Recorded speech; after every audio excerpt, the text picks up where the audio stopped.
हे students, good morning बच्चों। हम बात कर रहे थे लास्ट टाइम वाइल्ड लाइफ की। कहाँ की? डीआरसी की वाइल्ड लाइफ की। हमने देखो ये जो चैप्टर है हमारा DRC, democratic Republic of Congo, इस कंप्लीट चैप्टर में हम क्या समझने की कोशिश कर रहे हैं?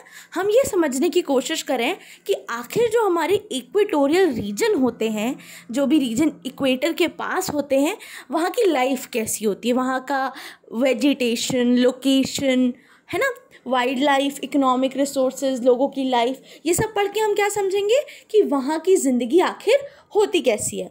तो इसको कंप्लीट स्टडी करने के लिए हमने लोकेशन पढ़ी, उसकी नेबरिंग कंट्रीज़ पढ़ी, ठीक है, और क्लाइमेट पढ़ा, वेजिटेशन पढ़ी, वाइल्ड लाइफ में मैंने आपको बताया था पिछली बार कौन कौन सी स्पीशीज़ वहाँ पाई जाती हैं। आज हम बर्ड्स की बात करते हैं बच्चों। बर्ड्स कौन कौन सी वहाँ पे मिलती हैं हम लोग को? Parrots, pelicans, flamingos, cuckoos, Heron's and plovers, ये वो बर्ड्स हैं जो वहाँ पाई जाती हैं। पीकॉक्स एंड ओकापीज, ये भी बहुत लार्ज नंबर्स में पाए जाते हैं। अब ये ओकापीज क्या है बच्चों? ये एक हाइब्रिड एनिमल है। देखो आप देख सकते हो, ये थोड़ा हाफ आपको ज़ीब्रा की तरह दिख रहा है, हाफ किसी और एनिमल की तरह दिख रहा है, जिससे भी आप इसे रिलेट कर पाओ। तो ये भी एनिमल यहाँ पे बहुत ज़्यादा पाया जाता है।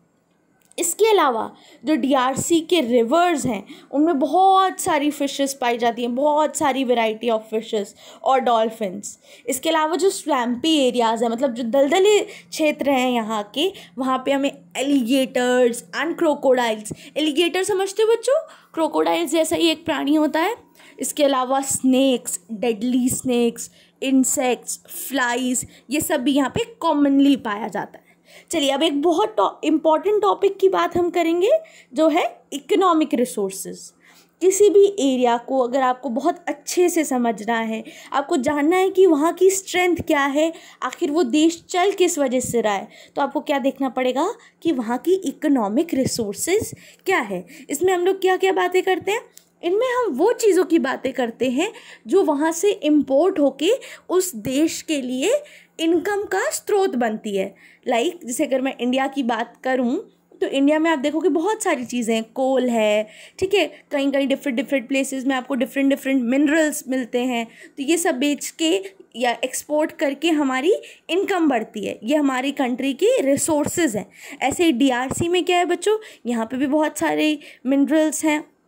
यहाँ की जो साउथ ईस्टर्न रीजन है वहाँ पे आपको बहुत सारे मिनरल्स मिलेंगे। मिनरल्स के नेम्स बच्चों इंपॉर्टेंट है, याद रखिएगा कौन कौन से हैं।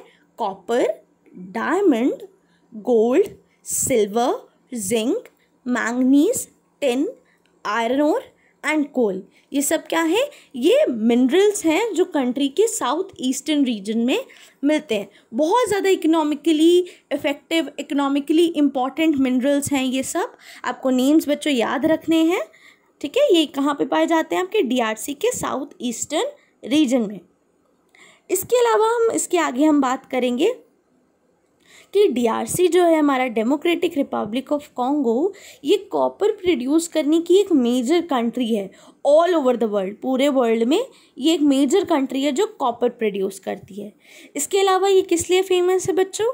अपने डायमंड्स और पाम ऑयल के लिए ये बहुत फेमस है।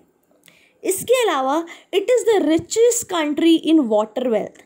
क्यों कहा मैंने इसे richest country in water wealth? पहले तो हमने बच्चों रिवर कॉन्गो के बारे में पढ़ा था, जो कंट्री की इकोनॉमी की बैकबोन थी, मेन चीज़ थी।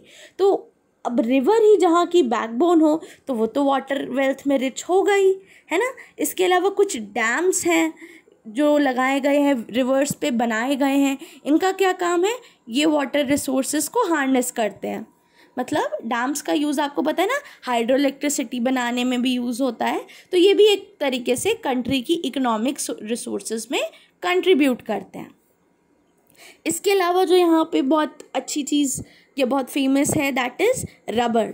रबर बहुत ज़्यादा एबंडेंस में, काफ़ी क्वांटिटी में यहाँ पाया जाता है।